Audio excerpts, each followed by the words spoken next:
Hello friends, మా YouTube channel కి తిరిగి స్వాగతం. గత వీడియోలో నేను మీకు ధర్మస్థలాన్ని చూపించాను. ఈ వీడియోలో నేను మీకు కుక్కే సుబ్రహ్మణ్య ఆలయం మరియు సౌతడ్క మహాగణపతి ఆలయంని చూపిస్తాను. ధర్మస్థల దర్శనానంతరం ఇవి సందర్శించాల్సిన ముఖ్యమైన పుణ్యస్థలాలు. సౌతడ్క మహాగణపతి ఆలయానికి చేరుకోవడానికి మేము జీప్ తీసుకున్నాము. ఇది ధర్మస్థల నుండి సుమారు 18 కిలోమీటర్ల దూరంలో ఉంది. ఇది సౌతడ్క మహాగణపతి ఆలయ ప్రవేశ ద్వారం.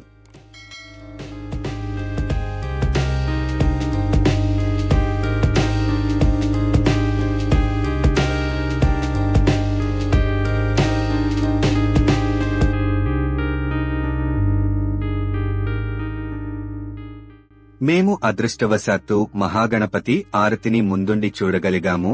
అది 108 కొబ్బరి నూనె దీపాలతో దేవుని ముందు వెలిగించి. ఇది చాలా అరుదైన దృశ్యం. దీన్ని మీకు ఎవ్వరూ ఇలాగా చూపించలేరు.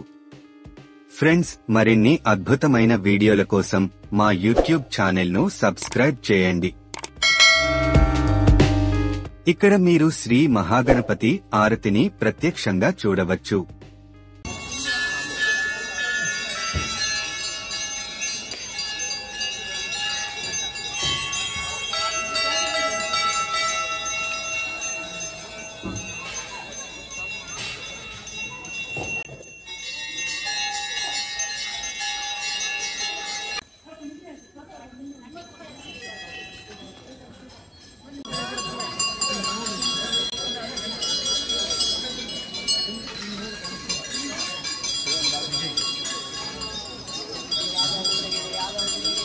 దేవుని దర్శనం తర్వాత మేము 1 గంటను కొనుగోలు చేసి ఆలయంలో కట్టాము.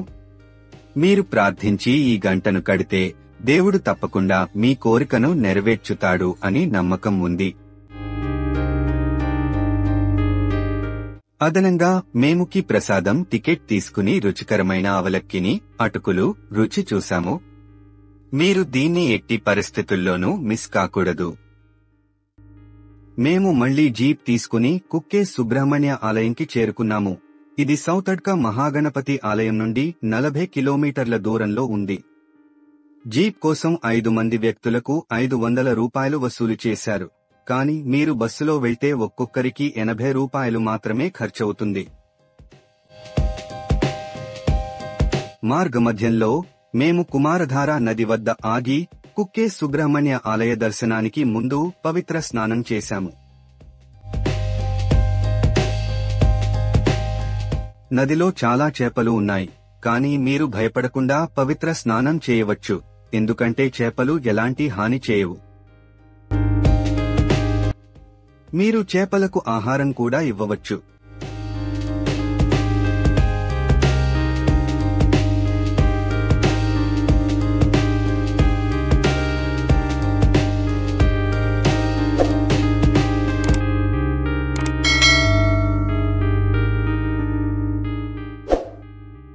పవిత్ర స్నానం పూర్తి చేసుకున్న తరువాత మేము కుక్కే సుబ్రహ్మణ్య ఆలయంకి చేరుకుని మా సామాన్లను ఉచిత లగేజ్ స్టోరేజ్ రూంలో ఉంచాము. ఆ తరువాత మేము ఆలయ దర్శనం కోసం వెళ్లాము. దీనికి సుమారు 2 గంటలు పట్టింది.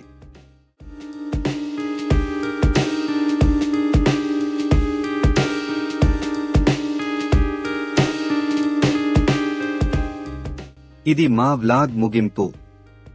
మీకు ఇది నచ్చిందని ఆశిస్తున్నాను.